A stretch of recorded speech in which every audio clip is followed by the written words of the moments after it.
All across Missouri, our new car and truck dealers are building strong local economies. When you buy a car or truck in Missouri, you're helping to support over 20,000 Missouri families who rely on the auto industry for good-paying local jobs. You're also helping fund our communities, schools, first responders, and our roads, because dealers generate millions of dollars in tax revenue. Missouri's automobile dealers have been the foundation of our communities for generations and for generations to come. The Missouri Automobile Dealers Association, the heart of Missouri.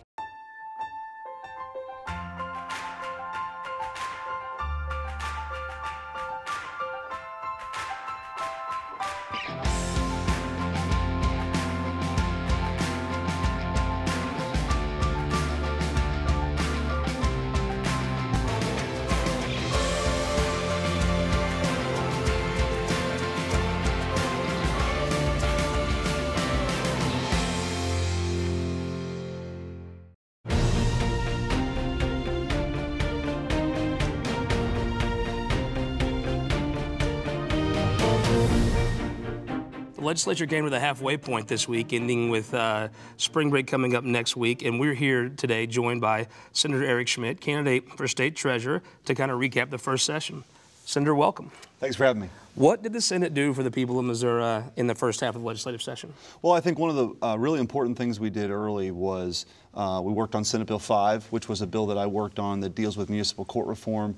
And a real problem I think we have, not just in the St. Louis area, but across the state, with too many municipalities too dependent on traffic tickets and fines to prop up their governments. And what's happened is it's pushed the poorest among us further into poverty and really broken down, I think, the trust between people and their government and their courts. You have in the St. Louis region alone, for example, 14 municipalities alone in St. Louis County where their single biggest source of revenue is traffic tickets and fines, and I think that's got to change. Who in the world supports these speed traps? Well, a lot of the mayors and city managers that benefit from it, and they don't have to make tough decisions in their budgets. And in fact, some of the municipalities actually budget more each year for traffic tickets and fines, which tells you all you need to know. And I think some of the most egregious examples are some of the letters that we've discovered from mayors to their police chiefs, reminding them that their salaries are based on the number of tickets they write. And in fact, there's one municipality where they even had activity requirements, not quotas, for arrests. And I think that's wrong. So this money that comes from these tickets is being put in a pool to fund municipal government services.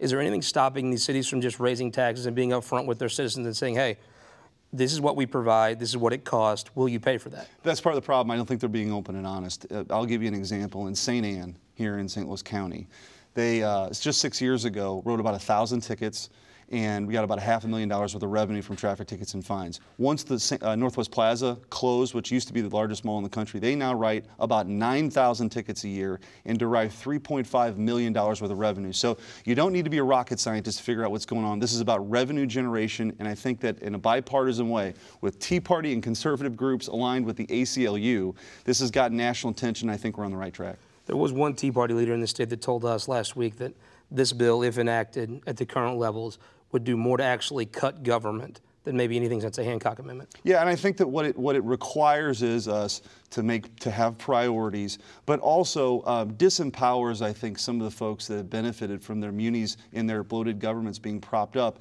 and not in an open and honest way, but rather creating a speed trap and what I've called taxation by citation or government by speed trap. It's not the best way to do business, and it's really hurting a lot of people in our state. It's amazing. People think this is a North County, St. Louis problem. If you go to Forestell, there's fundraisers on both ends of the city limit sign ready to ticket, well, fundraise from anybody they can get.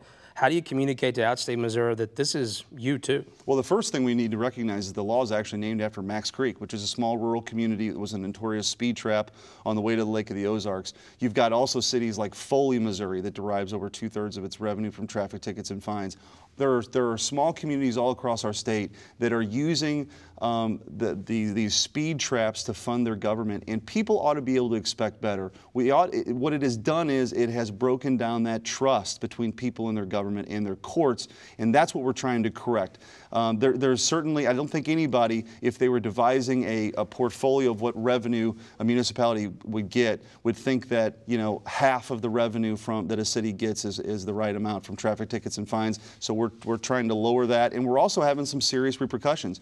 You've got to send that money in, that overage, to local schools. So if it's really about safety and it's really about your community, that money will go to local schools. And if you don't do it within 60 days, disincorporation is going to be on the ballot. We're going to transfer the power back to the people. They get to decide if you're doing a good job. I would suggest the schools probably shouldn't budget for a huge increase at the end of this. Speaking of the budget, what was in the House budget, and what do you hope to see in the Senate budget this year? Well, the budget is coming over from the House. I think we're going to make sure we have a balanced budget this year. But I also think we need to keep an eye on economic growth, which is why I've continued to push legislation that would lower the tax burden for Missourians. We made a positive step last year by lowering the income tax burden for every Missourian, every business in the state, so we can grow. And I hope that we can continue to do that so that we can sort of grow the pie, and that's what this ought to be about. That tax cut hasn't even taken effect yet, right? It hasn't, but I think we ought to go further. I think not only philosophically do I believe, and I come from a very middle-class family, that people deserve to keep more of their own money. They ought to have that opportunity so that single mom can have more take-home pay to do with whatever she wants to do with it, maybe send her kid to a better school or do something, whatever it is. But also we have to recognize we're in a very competitive environment. Every single state around us, except for the state of Illinois, is lowering their taxes, and we have to recognize that. There's a cost to doing nothing here, too. Will there be a tax cut for Missourians come out of this legislative session? We'll see. I continue to push it. I think there's a lot of support, and we did something last year, but I hope we can continue to do that. I just think that it's a good way for us to move forward, and it's something that we can all rally behind. A couple of big issues. Medicaid expansion is heavily talked about in the media. What's the chances of that? I don't think it's very good. I don't think that with our current Medicaid population right now, we spend about $300 million more just for that existing population with rising costs. And we talk about these budget issues. That's a lot of money. If we expand Medicaid, we're talking about another $200 to $300 million more by expanding that to 300,000 to 400,000 more people. Look, we have about 1 in 6 people in this state are on Medicaid. 1 in 6 people are on food stamps. We've got to do a better job of growing the economic pie before we blow our budget out. Isn't these taxes that are already paid, if they came back, wouldn't that facilitate a tax cut that could grow that economic pie? I haven't seen evidence that this actually grows. I think this is an expansion of government. We need to, and the other thing too, Scott, that's important, we need to do a better job with the existing Medicaid population that we have now. It is not working for those folks. That's the things that I think that we need to focus on before we start talking about expanding and growing government. How do you get to a tax cut, though, without that additional revenue? Well, I don't believe that we'll have additional revenue from expanding Medicaid. Yep. I don't buy that argument. No one has made that argument to me that makes any sense. I think that what we've got essentially is about if we have the current population and grow to another 200,000 to 300,000 Missourians, we're talking about another $500 million worth of government spending every year. We need to focus on better outcomes for the people who are currently in our Medicaid system and make sure the people who have disabilities and who are currently in that population are receiving the best health care possible. One issue that came out of a little bit out of nowhere that you've taken ownership of and crafted is the pork steak rebellion. Can you tell the maybe 3 people in Missouri that haven't heard about this yet, what is this? Well, last weekend I came upon a story where the EPA is actually using taxpayer dollars to look at carbon emissions from backyard barbecues that could potentially lead to the regulation of our barbecues. And I think Missouri is very proud of its barbecue. Why would they look into that? Well, I think it's emblematic of an agency that's out of control. I mean, at this point, we have a situation where the EPA is finding new and innovative ways to find their way into our daily lives. I don't think most Missourians, most Americans want them in our backyards and our 4th of July barbecues. So we started this hashtag pork steak rebellion. It's gone national. I actually got a tweet from somebody in Australia talking about the Barbie rebellion down in Australia, if it makes its way there. But all humor aside, it does speak to a frustration. We have $18 trillion worth of debt in this country. This is wasteful spending, and it is as emblematic, as I said, of an agency that's out of control, that is finding new ways to regulate everything in our lives, and I think people are upset about it, which is why this hashtag, I suppose, is taken off. Some could argue it's the fact that the federal government has too much money. Well, they're spending too much money, that's for sure. I don't think we have a revenue problem with the federal government. We have a spending problem. And so we've got a situation where, you have an $18 trillion debt. That's $50,000 credit card bill by the federal government for each child born today. I'm a father with 3 kids. I think this is a moral crisis. We cannot simply keep doing what we're doing and passing on that debt to our kids. There has to be some structural reforms. But I think it's important when we see this kind of wasteful spending, we point it out. And I think that's part of the reason why this is caught on, because people are frustrated. So kind of walk us through when you grill pork steaks, what's the seasoning, what is the temperature? Well, I've got a secret seasoning that I don't want to disclose on the air here. I want to know that. Yeah, when they start getting into my cabinet in my backyard. But I grill, and I'm a big Malls guy. So I mix malls with some brown sugar and put that on. And my kids now, I'm happy to say, my kids are very big fans of pork steak. And so it happens to be a favorite cut of meat for me. And my dad was a butcher, so I have some experience with this. We have a leg up. Lastly, how's the campaign going? It's going great. We're off to a great start. I feel like the experience that I bring as chair of the Economic Development Committee in helping foster a climate for private job growth, and also being somebody that's very mindful of our budget and our fiscal issues, puts me in a good position for the treasurer's race. I'm the only declared Republican at this point, and there's not a Democrat out there. Be that as it may, forget about the political landscape for a minute. I'm just going to do everything I can. We're working really hard. We're getting around to Lincoln Days across the state, continuing to make sure we have the resources available to run a competitive race. 2016 is going to be a big year. It's an open seat, and I hope to come out on top in November. When you get around these Lincoln Days, what are you hearing? A lot of people are concerned. I mean, some of the issues that we talked about, the federal government's sort of out of control, but they also want to make sure that their state government is responsive. One of the things that the state treasurer's office is in charge of is the state's 529 college savings plan. When the president proposed a plan to tax that in his budget, there was an outcry, and I think it's important for the people of Missouri to know that they'll have somebody in that office that's going to stand up for them to make sure that that the dream of a better life for their kids is intact, and they'll have a state treasurer that'll stand up to those kind of things. Senator, thank you very much for joining us. Thanks for having me. And we'll be right back with our Opinion Maker panel.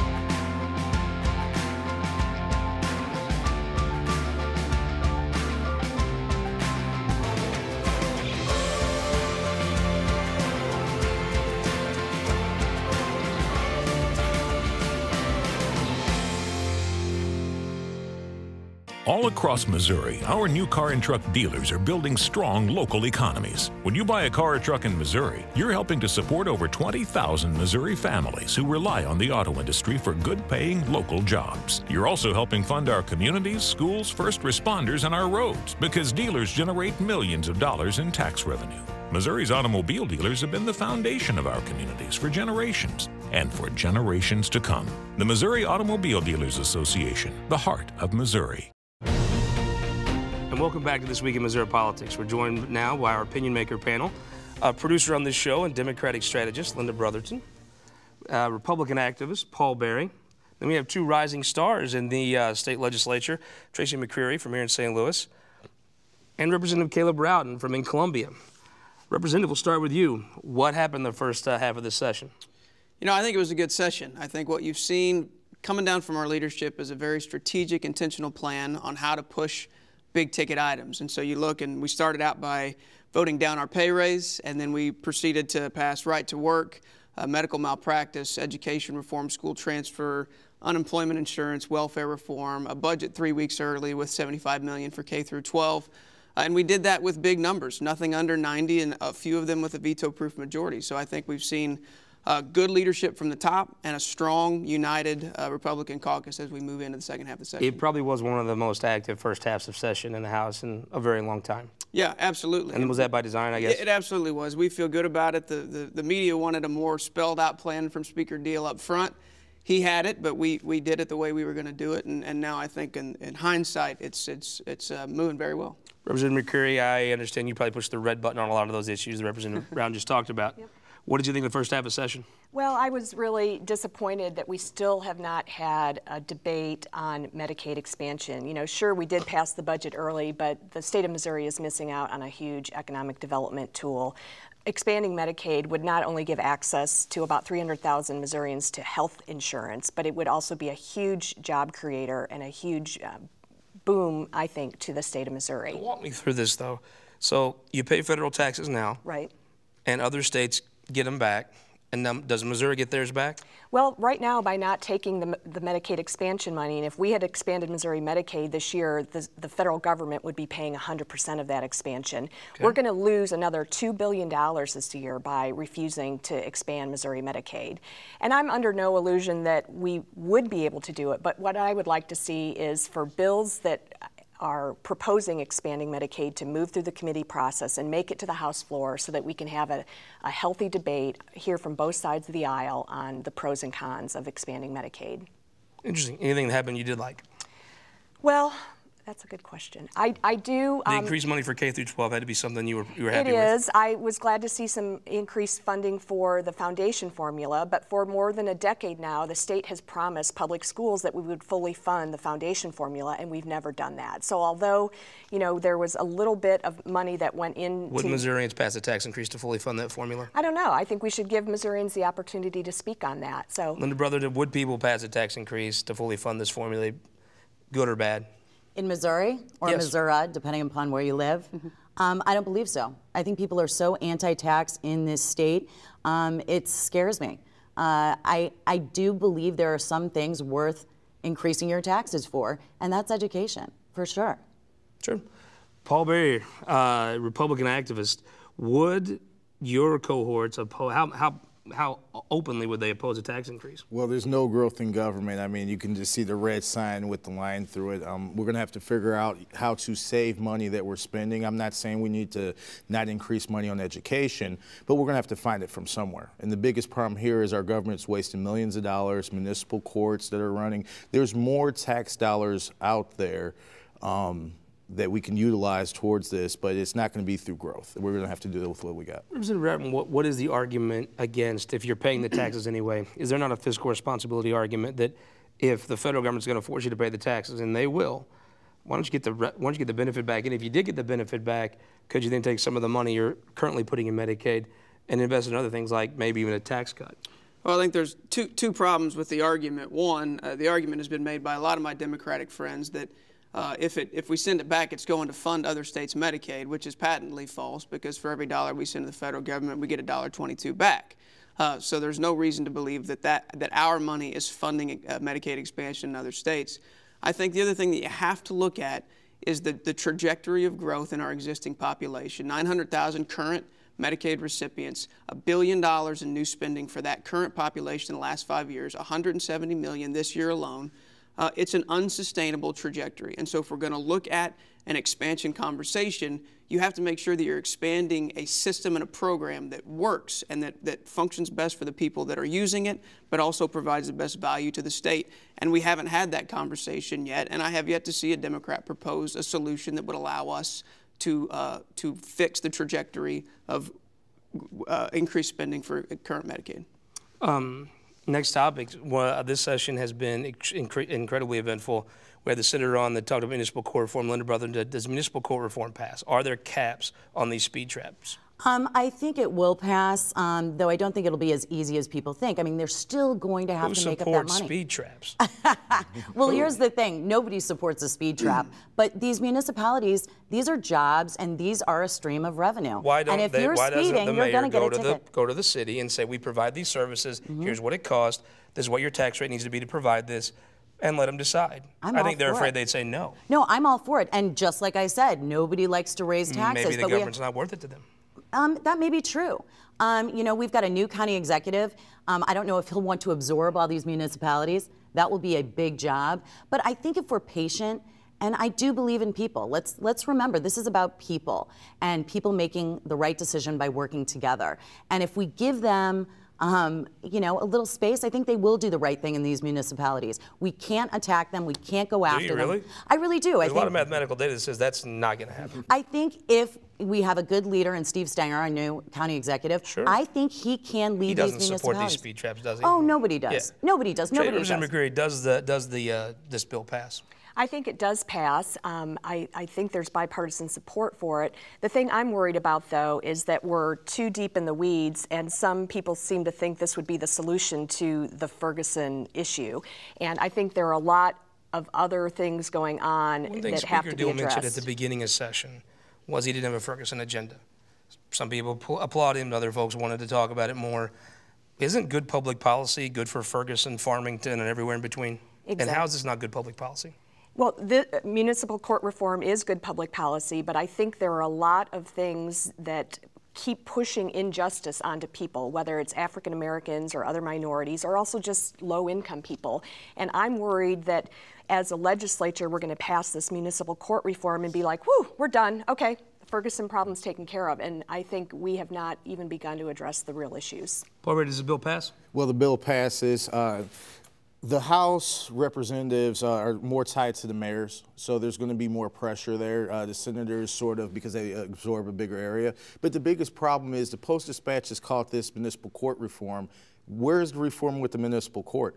I testified on behalf of SB 5. I support it. But when you starve the beast, won't you have some reform? Well, let's just say this. It talks about where the money goes to. How does that reform the municipal court operations? How does that reform the fine amounts? How does that reform the bond amounts or the procedures? We're wasting millions of dollars just picking these people up from one jail to another when we have the internet and they can post bond where they're at.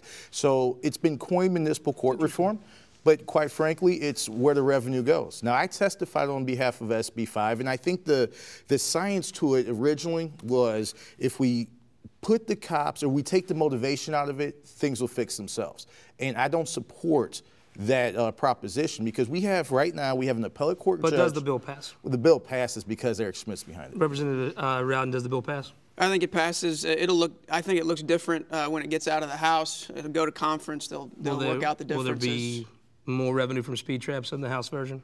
I don't know that I'm in a place to say that yet. I think that probably could be a push to do that, find a common ground between maybe the Senate. I think Paul's right in the fact that we are a little closer to our municipalities in the House than they are in the Senate. But I think it's a good bill, and I think it's something that will receive pretty broad support in the House. Probably the biggest story this session was the death of the state auditor. The governor has put some people. Jay Nixon becomes maligned, but this man has been governor on some of the most incredible once-in-a-generation events anybody could think of. He's going to pick a new state auditor. Who do you think it'll be, or who should it be? Well, I don't have a specific name, but I think if the governor was, respectful and true to what the Democratic Party represents, that he would look for a qualified woman to fill that position, even if it's a Republican woman. I think, the governor has a history of appointing men to key positions in boards and commissions, and I think he would send a strong signal to those that have supported him through the years if he appointed a qualified woman to this position. Paul Barry, you were close to the auditor. Yes. Who will be appointed? Who should be appointed? Well, who should be and who will be is definitely two different answers. My personal choice is Tashara Jones. I think that she's looking to, I guess, stay in local government. She has a young kid. But I think that her relationships in the Republican and Democratic Party have always been top tier. Who is going to replace? It's going to be a close aide to Nixon. He always keeps it in the family. Mm-hmm. Representative Rowden, what are you hering? Well, I hate to come out in support of something that the Post-Dispatch wrote about, but we did see the editorial about, because of the nature of how this came to be, keeping with somebody in the auditor's office, kind of take the politics out of it. The auditor's office has been highly rated. I mean, no one said it's not done a great job. I know the staff personally, good people that work hard, know the ins and outs, and to kind of take the politics out of it, get to the point where 18 could be kind of a fresh start and a fresh election. I think that's the best way to go. Is that what he's going to do? Probably not. Probably ends up someone close to him as well. Lynda Brotherton, the political calculation's a little bit different than this. Who should be picked, and who do you think will be picked? Oh, I have my own personal. I worked for State Auditor Susan Monti, and Tom beat us. And very few people have really covered this, and I know you want to eventually talk about what's going on right now with Hancock, and that situation is still boiling up with new articles coming out. But the political insiders are saying Jeff Harris, so just like everyone's mentioning. But I would love to see Susan Monti back there. Who's incredibly qualified. Oh yeah, and has ran statewide before. Yeah, I think he'd be a good pick. But just like everybody has noted, that's what Nixon seems to do: pick his friends, not necessarily get advice of what would maybe be best for his legacy or maybe best for healing some wounds. Mm-hmm. But I think most people would agree if he did go with Jeff, he's very qualified and would do a good job. Sure. Also sticking with the topic of the auditor situation, there was a story that broke recently about, we had John Hancock on the show last week. There was a point that's been brought up by some people, trying to be fair, that no one had stepped forward and said, John Hancock said this to me. Mm-hmm. Widely respected Republican donor David Humphreys, CEO of a major company in Joplin, stepped forward with a version of saying, John said this to me. That's been a little refuted, but David Humphreys is a legitimate heavyweight in the party, heavyweight in this state. Right. What's the fallout, Lynda? I need to mention Tom Schweik beat our campaign, Susan Monteith's campaign, and that was his debut into politics. If you are a political operative, a strategist, and have your ear to the ground, you knew that a strategy would be to upset Tom Schweik. We knew at the Susan Monteith camp that we could get under his skin so easily. Tom was easily frazzled. He became easily upset. And we chose the higher ground. We chose not to. Now, we lost in the Republican tsunami in 10. I don't think running a nasty ad or trying to upset Tom with a whisper campaign would have worked. But I don't think John Hancock is being completely honest. If you're a political operative, you knew that this would upset Tom to a very large degree. So do you think he stays, or is this the point where it's not worth it to John or the party to continue to have this drip on? I don't know personally John Hancock, but I will say to heal his party, I think it would be smart for him to step down. Representative McCreery, you have an interesting perspective on this. You from the other side of the aisle, but as you observe this, does John stay? Does John go? If this is the Democratic Party, would there be a time where it'd be better for not only the party but the chairman to say, you know, I don't want to have these drips and drabs? I think it would be best for the GOP for Mr. Hancock to step aside. I think there's a great need for healing and a fresh start. And I've been really pleased with kind of the fresh approach to how the House is running. And I think as we head into the 2016 elections, a fresh, clean slate would be good for the entire state. Representative Rowden, you're right in the middle of this, emerging Republican leader. David Humphreys is a heavyweight. Sure. I think there's a lot of fair-minded people that didn't know how to handle the situation, but David Humphreys is a legitimate heavyweight in the Republican Party. What happens now? Well, I think it's obviously a new variable, a new piece to the puzzle, but the context of ultimately this is a decision, frankly, that's going to be made by the state committee. That part hasn't changed. And so it's a new piece of data that they're going to have to take in. I think if John can prove that he's going to be capable in fundraising and doing the things that's going to be needed going into a very difficult 2016, maybe he comes out of it. But I don't know. Ultimately, it's the state committee's decision. Mr. Humphreys' story has been refuted by the person in the meeting. Sure. It seems like nothing about this is clear cut. There are certainly personalities at play in this, and I'm not in a position to judge who's right and who's wrong, who's honest and Your who's committee not. woman has been very steadfast supporter of John. Yeah, up until this point, she has, absolutely has. Paul, does John Hancock stay, and should he? Well, I think that there's two issues here. There is the nasty campaign issue and the anti-Semitic issue. What the new story that just broke with David Humphreys, does that impact John staying at the party? Well, I think that, like Caleb said, the committee is going to make that decision. The one thing I want to say is that nasty campaigns versus anti-Semitic activity is two different ballparks. We have all been involved in nasty campaigns, and I think that this is an issue that we definitely have to get to the bottom of. I'm a John supporter, and the problem that I have with the whole story is John has pushed for minority outreach during the entire time for his chairmanship campaign. And we'll have to leave the delicate story there, and we will see you next time on This Week in Missouri Politics.